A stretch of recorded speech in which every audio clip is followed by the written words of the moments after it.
And so if you want to follow along, in Matthew chapter 5, I'm in the NIV version, and if there's a title for today, it's Salt, Light and Heart.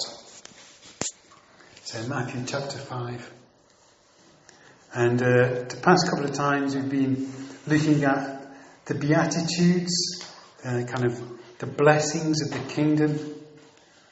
And Jesus says, blessed or filled with the wonderful life of God are the poor in spirit, those who aren't prideful, blessed are those who mourn, those who invite God into their pain and disappointment. Blessed are the meek, rather than the pushy who don't trust God to provide. Blessed are those who hunger and thirst for righteousness, rather than being casual about it. Blessed are the merciful, those who are generous and forgive. Blessed are the pure in heart. Blessed are the peacemakers who bring people back together. And blessed are the persecuted, who know that heaven is their home, and that the affirmation that counts at the end is the well done from God. And I'm just going to skip down a few verses to verse 30. Jesus says, you are the salt of the earth. But if the salt loses its saltiness, how can it be made salty again? It's no longer good for anything except to be thrown out and trampled underfoot. You are the light of the world. A town on a hill cannot be hidden. Neither do people light a lamp and put it under a bowl. Instead, they put it on its stand, and it gives light to everyone in the house. In the same way, let your light shine before others, that they may see your good deeds and glorify your Father in heaven. So first of all, you are the salt of the earth.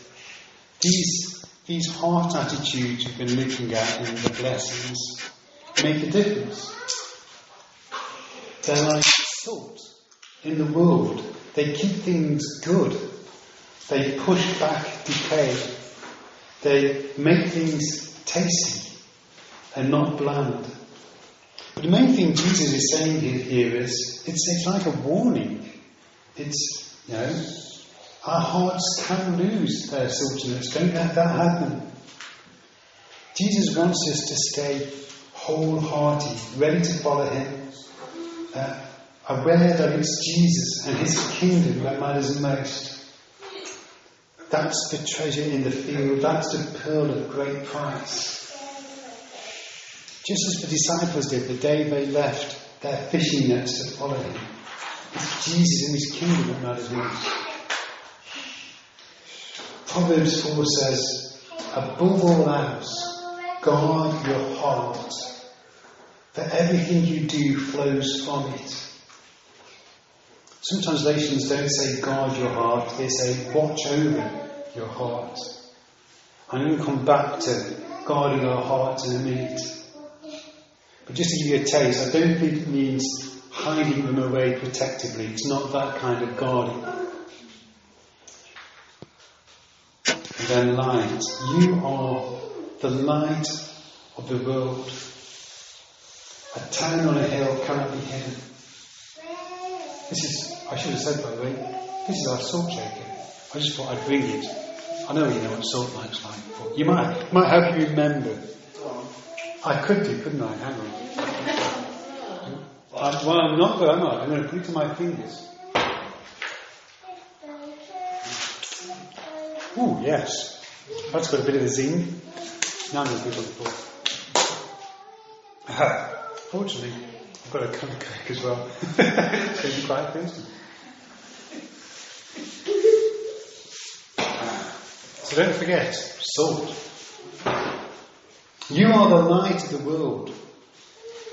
I wanted to bring a big light, but I didn't really have anything, so I just bought this little candle inside this kind of wax thing. You can see the light, can't you? I know it's not very bright. You can see the light. You are the light of the world. A town built on a hill cannot be hidden. Neither do people light a lamp and put it under a bowl. Instead they put it on its stand and it gives light to everyone in the house.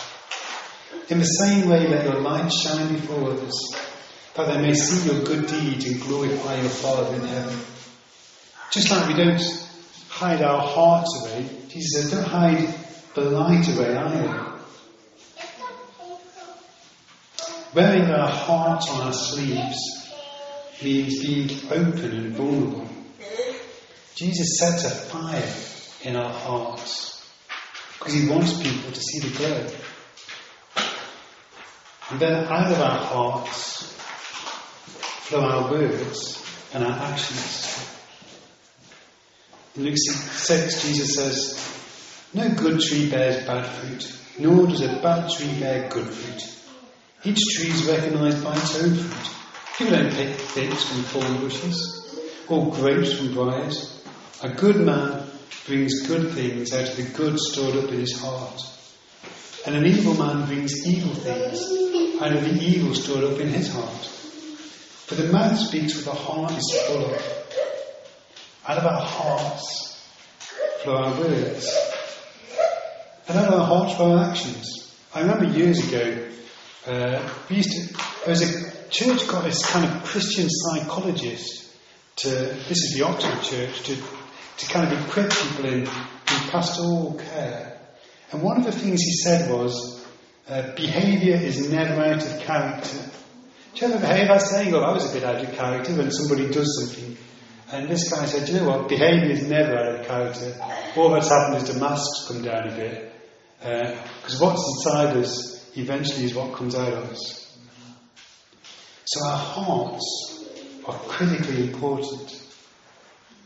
From them flow our actions, our words, our wholeheartedness for Jesus, whether we're filled with the blessing, the wonderful life of God. So how do we guard our hearts? How do we ensure the ongoing health of our hearts, or watch over our hearts? It's not about by hiding our hearts away protectively.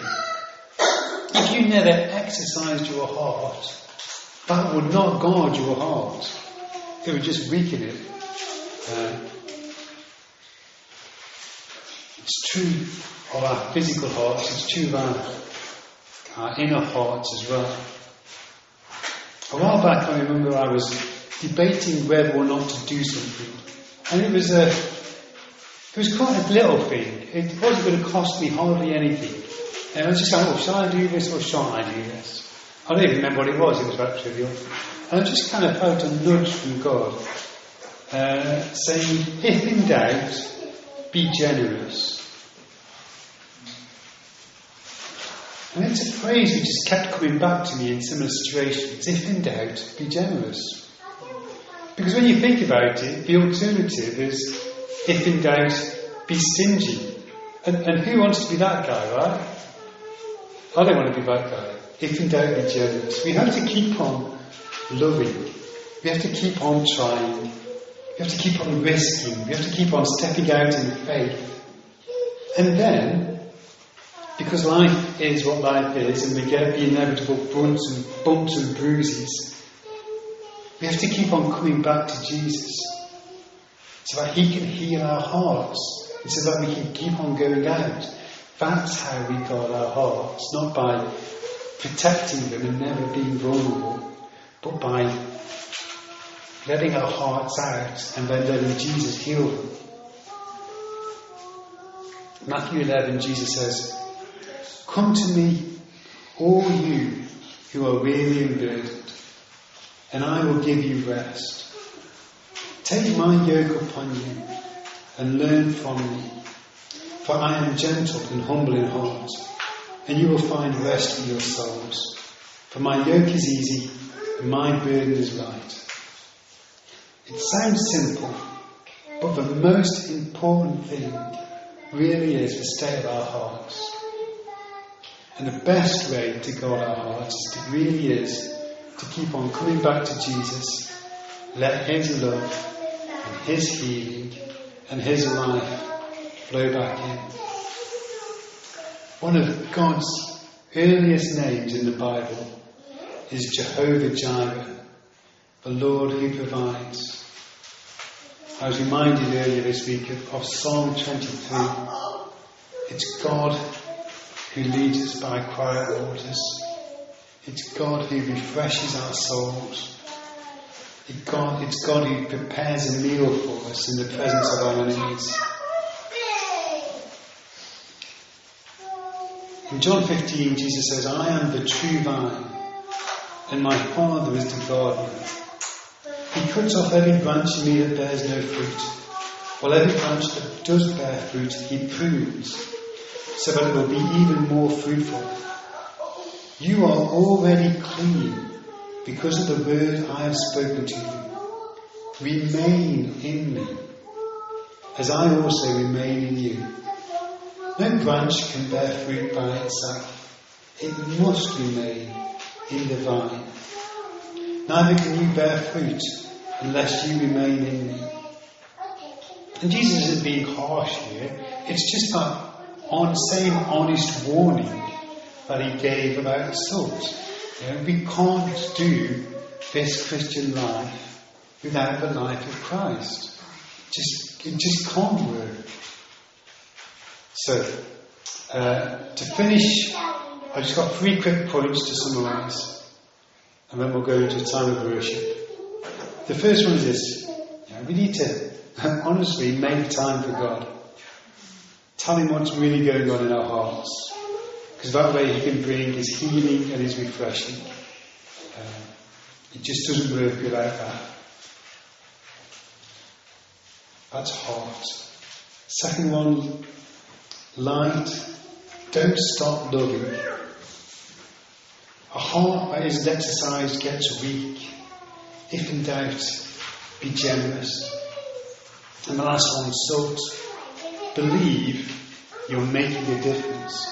I was so blessed by hearing you say how you were making a difference today, Daniel, to your Y7s, is it? Y7s. Salt always makes a difference. Anybody who doesn't believe me, I can give them a taste like I had earlier. Salt always makes a difference. Light always shines. This world is a better place because we are in it, letting people see the glow from the fire in our hearts. Amen.